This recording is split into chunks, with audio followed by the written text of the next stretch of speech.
नमस्कार, आप सभी का स्टडी कॉपीएस पे स्वागत है। आशा करते हैं आप लोग अच्छे तरीके से पढ़ाई कर रहे होंगे। यहाँ पर हम बात करेंगे यूपीपीएससी आरओ रिजल्ट के बारे में। जिस तरीके का रिजल्ट आया उसमें आप पारदर्शिता देखने को मिली है, मतलब कम नंबर वालों का हो गया है और बहुत ज़्यादा जिनके नंबर उनका नहीं हुआ है। ये सारी चीज़ें देखने को मिल रही हैं। बहुत सारे लोग कमेंट ये भी कर रहे हैं कि आपने कट ऑफ कम बताया था, तो कट ऑफ मुझे नहीं लगता पूरे यूट्यूब पे किसी ने 130 के ऊपर बताया था। लेकिन यहाँ तो पता ही नहीं कट ऑफ कितना गया है, क्योंकि 130 वाले का भी नहीं हुआ, 135 वाले का भी नहीं हुआ, 139 वाले का भी नहीं हुआ, 140 वाले का भी नहीं हुआ और कहीं कहीं देखने को मिल रहा है 132 वाले का हो गया। तो ये चीज़ मैंने पहले ही वीडियो में बता दी थी कि भाई जो कट ऑफ आएगा उसमें उथल पुथल देखने को मिलेगी। और ऐसा क्यों देखने को मिलेगा? क्योंकि आयोग का अपना सिस्टम है और वो अपना सिस्टम दिखाना नहीं चाहता कि हम इस सिस्टम से इन लोगों को अंदर करना चाहते हैं। बस मुझे तो शक वहीं पर हो गया था जहाँ पे पेपर इस तरीके का बनाया गया। मतलब आप जो पहला पेपर करवाते हैं 11 फरवरी को, उस पेपर का लेवल देखिए और इस पेपर का लेवल देखिए। उस पेपर का लेवल हाई था तो इकाना स्टेडियम के पास बहुत सारे नकलची पकड़े जाते हैं। लेकिन अब ये पेपर ऐसा ही था कि भाई वन लाइनर बना दिया गया, किसी को भी रट्टा मरवा दोगे काम हो जाएगा, ये वाला सिस्टम था। तो इस पेपर का लेवल वही था कि भाई रट्टा मारो सिलेक्ट हो जाओ। अब बहुत सारे लोगों का कम नंबर पे हो गया, बहुत सारे लोगों का ज़्यादा नंबर पे नहीं हुआ है। तो ये भी एक सवाल खड़ा होता है। पीसीएस 2024 में भी ये चीज़ें देखने को मिली थी। तो ये आयोग एक कन्फ्यूजन का एक मामला क्रिएट करता है कि भाई देखो इनका हो गया, कम नंबर वाले का हो गया, ज़्यादा का नहीं हुआ, तो इसी में आपस में सब लड़ते रहें, कोई दिक्कत की बात नहीं, हमारा काम चल रहा है चलने दो। आयोग अगर इतना ही निष्पक्ष होता तो 2024 में देखिए सब कुछ किया गया, मतलब न्यायालय गए सभी लोग, आशुतोष भाई सभी लोग गए वहाँ पे। अभी तक उस पर सुनवाई ही नहीं हुई पूरी तरीके से। ना आयोग सुधरा, न सुधरने वाला है, न सुधरेगा। जिस तरीके का प्रोटेस्ट नेपाल में होना उसी तरीके का अगर आयोग पे हो जाए, मैं कहता हूँ सारे सुधर जाएंगे। क्योंकि ना इन्हें रिवाइज आंसर की देनी है, ना इन्हें बताना यह है कि भाई प्री में आपने इतने नंबर प्राप्त किए। और जबकि ये तो जानने कहा के लोगों को कि भाई हम किस लिए फेल हुए। हम 0 नंबर लेकर आए, लेकिन वो 0 नंबर हमें दिखने तो चाहिए कि हाँ हम 0 नंबर प्राप्त हुए, हमें माइनस में नंबर प्राप्त हुए, कुछ भी प्राप्त हुए, हमें स्क्रीन पे दिखना चाहिए भाई हमें इतने नंबर प्राप्त हुए हैं, इतना माइनस मार्किंग हुआ है। एसएससी का एग्जाम होता है उसमें सारी चीज़ें क्लियर होती हैं। बैंकिंग का एग्जाम होता है उसमें सारे नंबर दिखा दिए जाते। मतलब इनको पता नहीं क्या दिक्कत है कि भाई हम नंबर ही नहीं दिखाएंगे।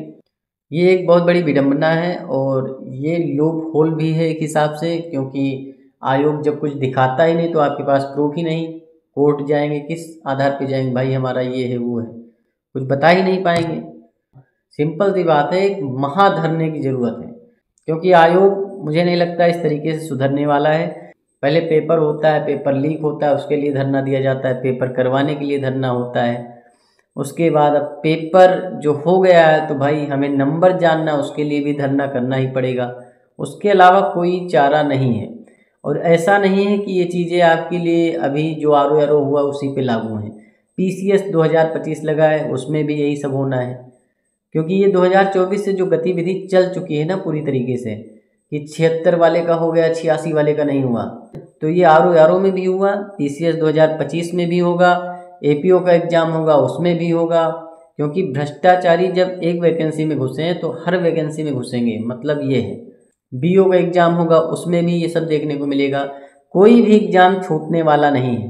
क्योंकि जो ये लूप होल बना रखा है उनने और इनके संजय श्रीनेत वगैरह ने, जो ईडी से चल के आए वहाँ खूब गड़बड़ झाला किया, इसके बाद अब यहाँ कर रहे हैं बढ़िया तरीके से।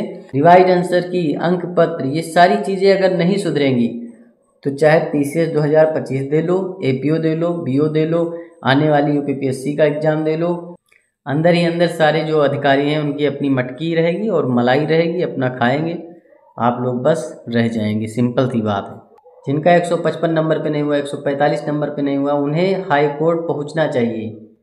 क्योंकि अगर ऐसे चलता रहा तो कुछ नहीं होने वाला, चाहे जितनी पढ़ाई कर लो। जाहिर सी बात है, जब प्री में इतनी बड़ी गड़बड़ी ये कर सकते हैं तो मेंस में इनके लिए क्या दिक्कत है? वहाँ तो बच्चे भी कम होते हैं भाई, 7,500 लोगों को आरओ मेंस में पास किया गया है, तो वहाँ भी गड़बड़ी करेंगे, पीसीएस में भी गड़बड़ी करेंगे, हर जगह करेंगे। क्योंकि जब उन्हें कुछ दिखाना ही नहीं तो क्या दिक्कत है? और दिखाना जब है जब सब कुछ हो जाएगा और नई वैकेंसी आ जाएगी, एस्पिरेंट नई वैकेंसी में लग जाएगा, पुरानी वाले की तरफ उसका ध्यान ही नहीं जाएगा, तो क्यों केस करेगा? वो भी सोचेगा छोड़ो क्या करना है, अब तो आगे वैकेंसी आ गई। तो ये एक सिस्टम बनाया गया है पूरा कि कोई जो है इधर ध्यान ही ना दे और हमारा काम चलता रहे। हम जिन लोगों को अंदर करना चाहते हैं अंदर करते रहें बस। और इतना ही निष्पक्ष आयोग होता तो 2024 में हाई कोर्ट में दिया गया सब कुछ, हाई कोर्ट वाले भी चुप बैठे हैं, जज भी चुप बैठे हैं, सब पैसे ठूस के काम चल रहा है बढ़िया तरीके से। बहुत सारे एस्पिरेंट इसलिए दुखी भी हो रहे हैं कि भाई हमारा नहीं हुआ है और इनका हो गया उनका हो गया। भाई लास्ट में 419 लोगों का ही सिलेक्शन होना है।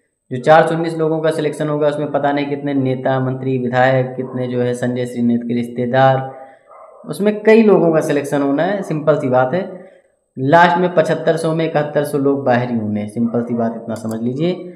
आगे की तैयारी में लगी है जो भी वैकेंसी लगी हैं। तो ये सारी बातें थी, मन लगा के पढ़ाई करते रहो। चैनल को सब्सक्राइब करो, वीडियो को लाइक करो, शेयर करो। मिलते हैं नेक्स्ट वीडियो में। धन्यवाद, थैंक यू, शुक्रिया।